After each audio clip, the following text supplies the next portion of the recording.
Monsoon season में भारी बारिश के बावजूद आपको बता दें कि बिजली का संकट कम नहीं हो पा रहा है। स्थिति ये है कि हर दिन करीब 5 से 6 यूनिट बिजली की कमी हो रही है, जिसे खरीदने के लिए बाजार से करोड़ों रुपए खर्च किए जा रहे हैं।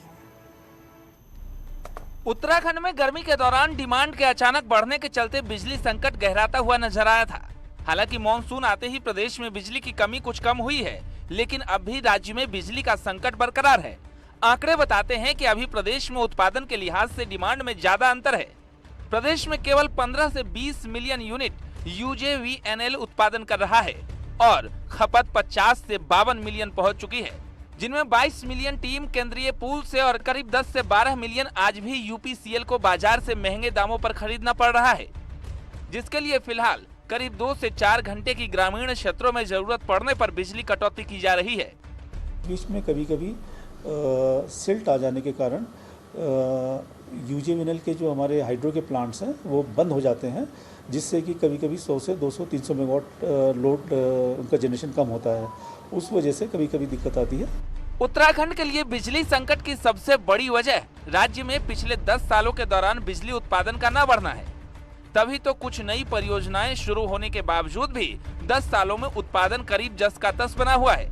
उत्तराखंड जल विद्युत निगम की तरफ से 18 परियोजनाएं संचालित की जा रही हैं, जो मॉनसून के दौरान फिलहाल कई बार सिल्ट आने के कारण कई घंटों या पूरे दिन भर भी बंद करनी पड़ रही है, जिससे बिजली उत्पादन में कमी आने लगी है।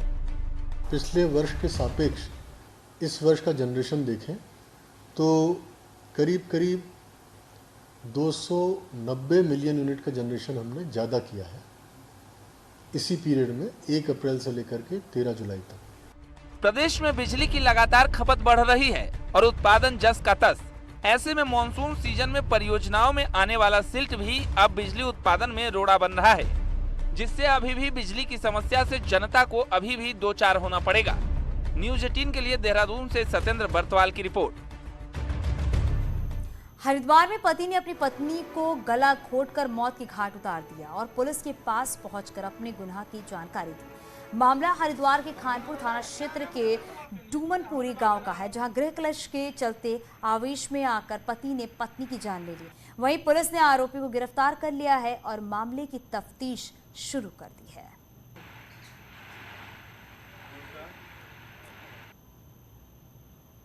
के हस्बैंड आदमी ने, जो कि कौम से जोगी है, उसने अपनी वाइफ की हत्या कर दी है, जिस पर पुलिस मौके पे गई है और जो है जो भी तहरीर मिले कानूनी कार्रवाई की जाए।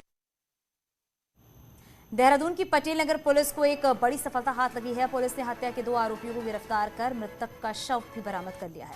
बताया ये जा रहा है कि 3000 रुपए के लेन देन के चलते आरोपी अंकित और विक्रम ने एक शख्स की हत्या कर दी और शव को जंगल में दफना दिया था। पुलिस इन दोनों का आपराधिक इतिहास भी खंगाल रही है। ये पवन कश्यप करके नाम का व्यक्ति था। उसके साथ जो उसके 2 अन्य साथी हैं, अंकित और विक्रम।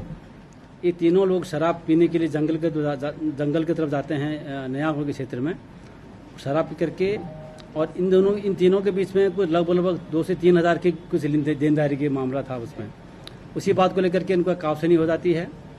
पवन कश्यप को दोनों अंकित और विक्रम गला दबाकर उसको मार देते हैं, डेड बॉडी को गाड़ देते हैं।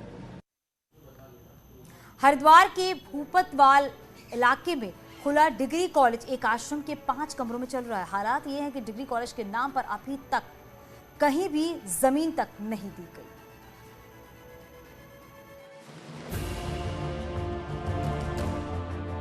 हरिद्वार के भीमगोड़ा क्षेत्र में बेहद संकरी गली के अंदर बने मोहनानंद आश्रम में राजकीय डिग्री कॉलेज चल रहा है। डिग्री कॉलेज में बीए, बीकॉम और बीएससी के लिए एडमिशन की प्रक्रिया चल रही है, लेकिन इस कॉलेज की हालत इतनी खस्ता कि कॉलेज के पास अपनी बिल्डिंग तक नहीं है। कॉलेज आश्रम के 5 कमरों में चल रहा है, जिनमें से 2 कमरे लाइब्रेरी और स्टाफ रूम के हैं। बाकी 3 कमरों में बैठकर 75 छात्र पढ़ते हैं।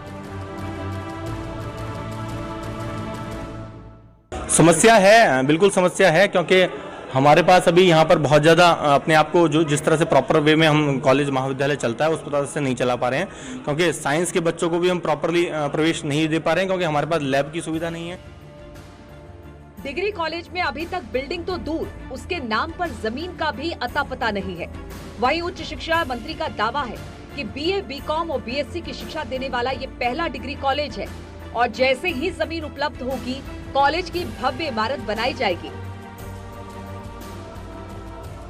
देखिए, भूपतवाला में हमारे माननीय प्रदेश अध्यक्ष जी ने सरकार से एक डिग्री कॉलेज यहाँ पे खुलाया है। पहला डिग्री कॉलेज जहाँ की बीएससी की भी पढ़ाई हो रही है, बीकॉम की भी पढ़ाई होगी और बीए की भी पढ़ाई होगी। मैंने जिलाधिकारियों को कहा है कि जल्दी जमीन दे दीजिए, जैसे जमीन का क्लियर होगा हम 5 करोड़ रुपए देकर इस कॉलेज की भव्य बिल्डिंग बनाएंगे। लंबे समय से इस क्षेत्र में डिग्री कॉलेज की मांग चल रही थी और चुनावों के समय डिग्री कॉलेज की मांग को मुद्दा बनते देख बिना जमीन चिन्हित किए आनन फानन में डिग्री कॉलेज तो खोल दिया गया, लेकिन मूलभूत संसाधनों के अभाव में छात्रों के भविष्य के साथ खिलवाड़ हो रहा है। न्यूज़ 18 के लिए हरिद्वार से पुलकित शुक्ला की रिपोर्ट।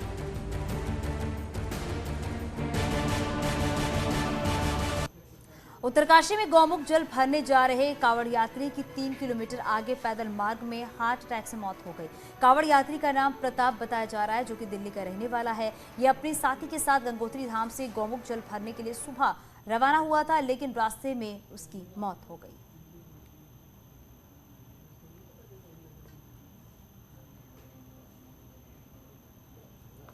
पहाड़ के किसानों का खेती से मोह भंग हो रहा है। अच्छी पैदावार के बाद भी किसानों को मंडी में फसल का दाम नहीं मिल पा रहा है, तो बारिश के दौरान फसल सड़ने की कगार पर है, जिससे किसान को दोहरी मार पड़ रही है।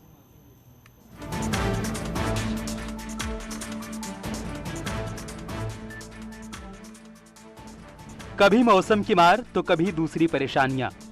अब इनकी वजह से किसानों का खेती से मोह भंग हो रहा है। खेती में मेहनत के बाद भी किसानों को मंडी में भाव नहीं मिल रहा और फसल खेत में ही खराब हो रही है। हालात ये हो गए हैं कि पहाड़ी किसानों की शिमला मिर्च, टमाटर समेत अन्य सब्जियों पर लागत मूल्य भी नहीं निकल रहा है। उत्पादन तो हमारा बढ़िया होता है, सब कुछ होता है, लेकिन मार्केटिंग नहीं मिलती है। जो मार्केटिंग मिलती भी है तो उसमें बहुत ही कम रेट मिलता है। सड़ने का भी है खतरा, ऐसा हम नहीं कह सकते, सड़ने का भी खतरा है। 10% हम मान के चलते हैं। भीमताल, ताड़ा, सिरुआ, अलचौना, चांफी के साथ धारी ब्लॉक के स्थानों में बड़ी मात्रा में बेमौसमी सब्जी का उत्पादन होता है, जो सीधे हल्द्वानी मंडी भेजा जाता है। लेकिन खेती शुरू करने से लेकर मंडी पहुंचाने में खर्चा ज्यादा आ रहा है, तो किसान कम पैसे में अपनी फसल औने पौने दाम में ही बेच रहे हैं। कि ये खेती के बजाय अगर जो है आदमी अगर किसी जॉब को करता है, अगर 2000-4000 की नौकरी करता है, उसे उम्मीद है मुझे महीने में जरूर जो है इतना पैसा मिलना है, लेकिन खेती पे तो उसको भरोसा ही नहीं है, क्योंकि भरोसा उसका दिन पर दिन उठ रहा है। एक तरफ मौसम की मार से अन्नदाता बेहाल हैं, तो वहीं दूसरी तरफ मंडी से किसान परेशान हैं। ऐसे में सरकार को पहल करने की जरूरत है, ताकि खेती से किसानों का मोह भंग न हो। न्यूज़ 18 के लिए नैनीताल से बीरेन बिष्ट की रिपोर्ट। विश्व प्रसिद्ध फूलों की घाटी में मानसून की बारिश के बाद चारों तरफ हरियाली छाई है। रंग बिरंगे फूल के साथ उत्तराखंड का राज्य पुष्प ब्रह्म कमल खिल चुका है। 1 जून से फूलों की घाटी में 60 विदेशी पर्यटकों के साथ ही लगभग 4500 पर्यटक पहुंच चुके हैं। वहीं वन विभाग को लगभग 6,80,000 का राजस्व भी प्राप्त हो चुका है।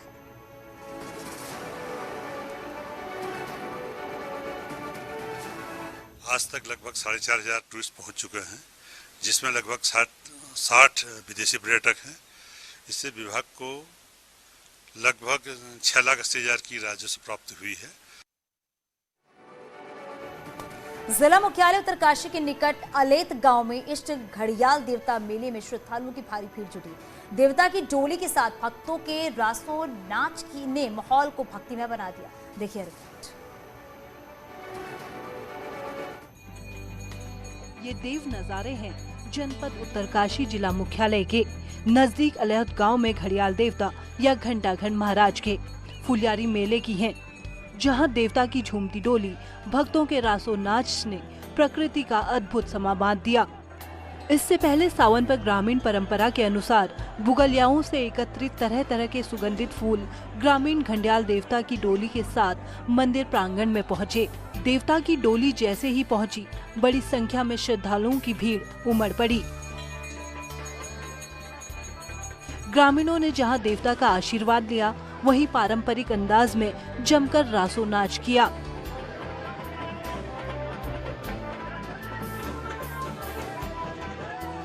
दरअसल इस मेले की खासियत ये होती है, बुगलियाओं से लाए फूल पहले देवता को चढ़ाए जाते हैं, जिसके बाद श्रद्धालु को आशीर्वाद के रूप में दिया जाता है। पूरे दिन भक्त इस खड़ी के इंतजार में खड़ा रहता है। जब देवता की डोली फूलों को अपना आशीर्वाद देता है, उसके बाद भक्तों का प्रसाद के लिए सब्र का बांध टूट जाता है। ये यहाँ पर ये एक जो है इस क्षेत्र का श्री छत्रधारी घंडियाल देवता का जो है एक पौराणिक मेला है। लोग इसे आस्था के तौर पर बड़े धूमधाम से मनाते हैं।